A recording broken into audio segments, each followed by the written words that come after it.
जय श्री राधे कृष्णा। श्री गर्ग संहिता चौथा अध्याय। नंद आदि के लक्षण, गोपी युद्ध का परिचय, श्रुति आदि के गोपी भाव की प्राप्ति में कारणभूत पूर्व प्राप्त वरदानों का विवरण। भगवान ने कहा, ब्राह्मण सुबल और श्रीदामा नाम के मेरे सखा नंद तथा उपनंद के घर पर जन्म धारण करेंगे। इसी प्रकार और भी मेरे सखा हैं जिनके नाम हैं शतोक, कृष्ण, अर्जुन एवं अंशु आदि। वे सभी 9 नंदों के यहाँ प्रकट होंगे। ब्रजमंडल में जो 6 वृषभानु हैं उनके गृह में विशाल, ऋषभ, तेजस्वी, देवप्रस्थ और भ्रूथप नाम के मेरे सखा अवतीर्ण होंगे। श्री ब्रह्मा जी ने पूछा, देवेश्वर, किसे नंद कहा जाता है और किसे उपनंद तथा वृषभानु के क्या लक्षण हैं? श्री भगवान कहते हैं, जो गौशालाओं में सदा गौ का पालन करते रहते हैं एवं गौ सेवा ही जिनकी जीविका है, उन्हें मैंने गोपाल संज्ञा दी है। अब तुम उनके लक्षण सुनो। गोपालों के साथ 9 लाख गायों के स्वामी को नंद कहा जाता है। 5 लाख गौ का स्वामी उपनंद पद को प्राप्त करता है। वृषभानु नाम उसका पड़ता है जिसके अधिकार में 10 लाख गौएं रहती हैं। ऐसे ही जिसके यहाँ 1 करोड़ गौओं की रक्षा होती है वह नंदराज कहलाता है। 50 लाख गौओं के अध्यक्ष की वृषभानुवर संज्ञा है। सुचंदर और द्रोण, ये 2 ही ब्रज में इस प्रकार के संपूर्ण लक्षणों से संपन्न गोपराज बनेंगे और मेरे दिव्य व्रज में सुंदर वस्त्र धारण करने वाली शतचंद्रान्ना गोप सुंदरियों के 100 यूथ होंगे। श्री ब्रह्मा जी ने कहा, भगवान, आप दीन जनों के बंधु और जगत के कारण, प्रकृति के भी कारण हैं। प्रभु, अब आप कर मेरे समक्ष युद्ध के संपूर्ण लक्षणों का वर्णन कीजिए। श्री भगवान बोले, ब्रह्मा जी, मुनियों ने 10 कोटि को 1 अर्बुद कहा है। जहाँ 10 अर्बुद होते हैं उसे युद्ध कहा जाता है, यानी 10 कोटि यानी 10 करोड़ को 1 अर्बुद कहा जाता है, और 10 अर्बुद होते हैं उसे युद्ध कहा जाता है, यानी 1 अरब। यहाँ की गोपियों में कुछ गोलोकवासिनी हैं, कुछ द्वार पालिका हैं, कुछ श्रृंगार साधनों की व्यवस्था करने वाली हैं और कुछ सैया संवारने में संलग्न रहती हैं। कहीं तो पार्षद कोटि में आती हैं और कुछ गोपियाँ श्री वृंदावन की देखरेख किया करती हैं। कुछ गोपियों का गोवर्धन गिरी पर निवास है। कई गोपियाँ कुंजवन को सजाती संवारती है तथा बहुतेरी गोपियों मेरे निकुंज में रहती हैं। इन सब को मेरे ब्रज में पधारना होगा। ऐसे ही यमुना, गंगा के भी यूथ हैं। इसी प्रकार रमा, मधुमाधवी, विरजा, ललिता, विशाखा एवं माया के यूथ होंगे। ब्रह्मा जी, इसी प्रकार मेरे ब्रज में 8, 16 और 32 सखियों के भी यूथ होंगे। पूर्व के अनेक युगों में जो श्रुतियाँ मुनियों की पत्नियाँ, अयोध्या की महिलाएं, यज्ञ में स्थापित की हुई सीता, जनकपुर एवं कौशल देश की निवासिनी सुंदरियाँ तथा पुलिंद कन्याएं थी, तथा जिनको मैं पूर्ववर्ती युग युग में वर दे चुका हूँ, वे सब मेरे पुण्य में ब्रज में गोपी रूप में पधारेंगी और उनके भी यूथ होंगे। श्री ब्रह्मा जी ने पूछा, पुरुषोत्तम, इन स्त्रियों ने कौन सा पुण्य कार्य किया है तथा इन्हें कौन कौन से वर मिल चुके हैं जिनके फलस्वरूप ये ब्रज में निवास करेंगी? कारण आपका वह स्थान तो योगियों के लिए भी दुर्लभ है। श्री भगवान बोले, पूर्व काल में श्रुतियों ने श्वेत द्वीप में जाकर वह मेरे स्वरूपभूत भूमा विराट पुरुष या परब्रह्म का मधुर वाणी में सत्वन किया। तब सहस्त्रपाद विराट पुरुष प्रसन्न हो गए और बोले, श्री हरि ने कहा, श्रुतियों, तुम्हें जो भी पाने की इच्छा हो वह वर मांग लो। जिनके ऊपर मैं स्वयं प्रसन्न हो गया उनके लिए कौन सी वस्तु दुर्लभ है? श्रुतियाँ बोली, भगवान, आप में मन वाणी से नहीं जाने जा सकते, अतः हम आपको जानने में असमर्थ हैं। पुराणवेता ज्ञानी पुरुष यहाँ जिसे केवल आनंद मात्र बताते हैं, अपने उसी रूप का हमें दर्शन कराइए। प्रभु, यदि आप हमें वर देना चाहते हैं तो यही दीजिए।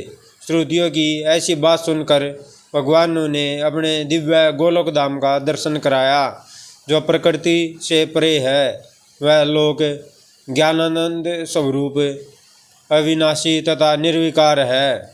वहाँ वृंदावन नामक वन है, जो कामपूरक कल्प वृक्षों से सुशोभित है।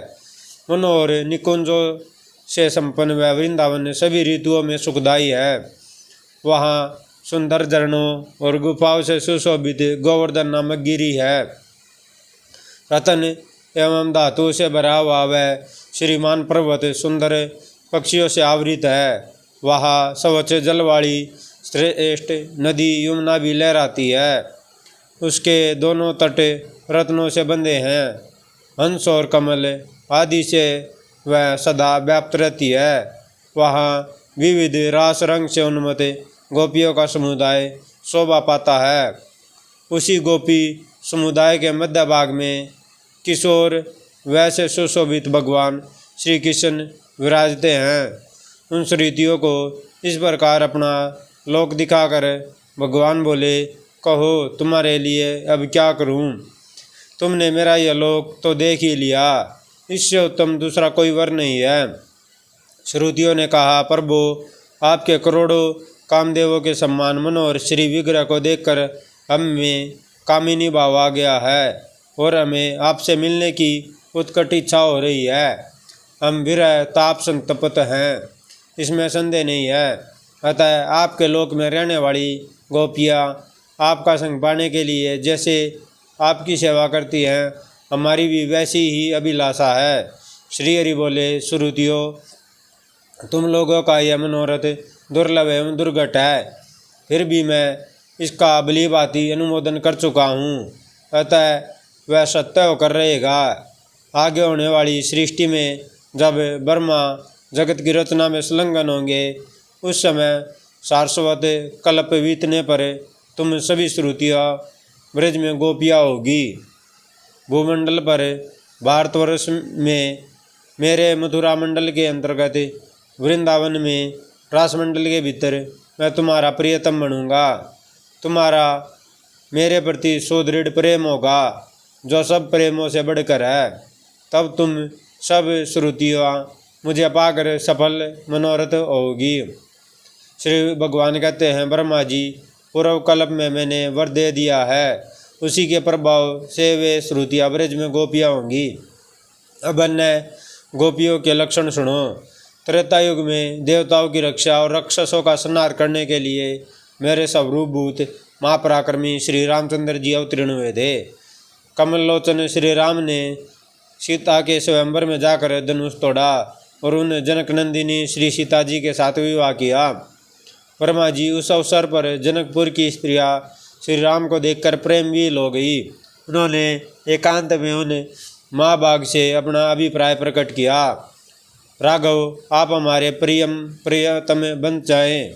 तब श्री राम ने कहा, सुंदरियों, तुम शोक मत करो, द्वापर के अंत में मैं तुम्हारी इच्छा पूर्ण करूँगा।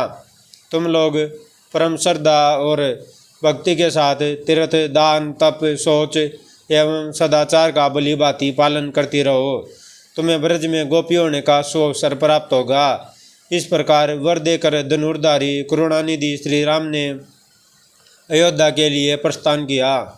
उस समय मार्ग में अपने प्रताप से उन्होंने भृगुकुल नंदन परशुराम जी को परास्त कर दिया था।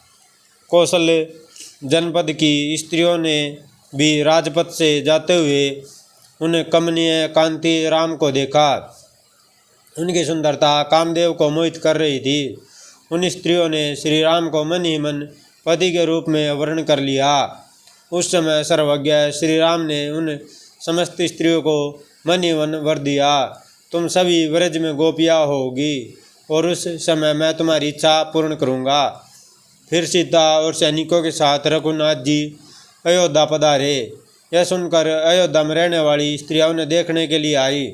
श्री राम को देखकर उनका मन मुग्ध हो गया। वे प्रेम से भी मूर्छित सी हो गई।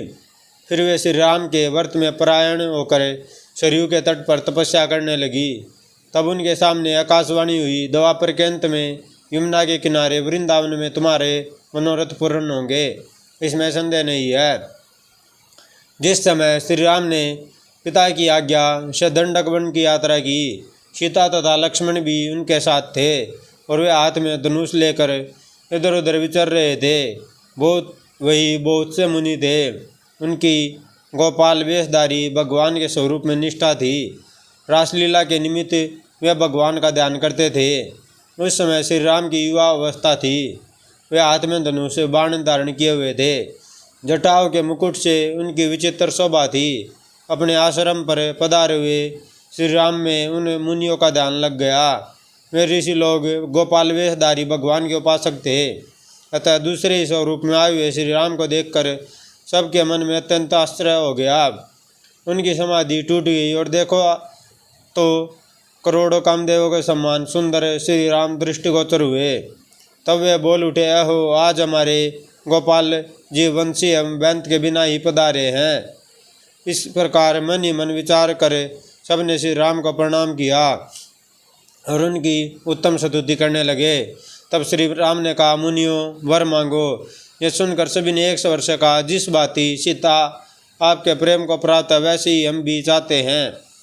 श्री राम बोले, यदि तुम्हारी ऐसी ही प्रार्थना हो कि जैसे भाई लक्ष्मण है वैसे ही हम भी आपके भाई बन जाएं, तब तो आज ही मेरे द्वारा तुम्हारी अभिलाषा पूर्ण हो सकती है।